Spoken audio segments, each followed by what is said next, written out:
Alam niyo, mga kaibigan, yung mga nanonood po dyan ngayon, sasabihin ko lang po na may test po kami mamayang hapon. Finals!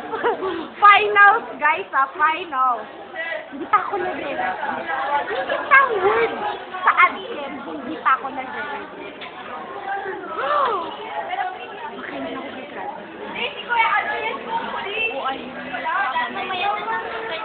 Bye, kuya yan, job interview. Kasi... Magtanong ka, job interview. Okay. Meron kasing... Kung magpipiliin ka, si Gaby o si Jeremy? Gaby o kaya si? Jeremy. Or all of the above. Ako mag-aaral ako. Wala na, ubus na. Ano ka ba? Erisin mo yung mga iba. Ayaw. Magtanong ka pa.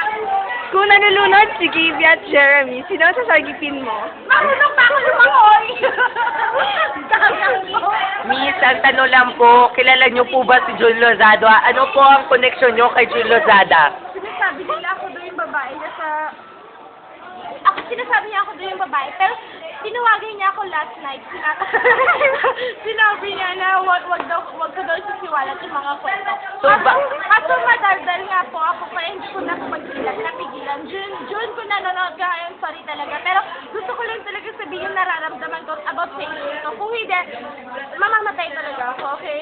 So, bottom line, ma'am. Bottom line nun. Bottom line nun Anong ba? is, Yung babae. is kabit ka nga ako ni Mr. Jun Lozada. Oo, binigyan niya ako ng 3 million about sa GTE contract. Binigyan niya ako pantustos ng 5 anak namin. May anak kayo. Opo, yun na.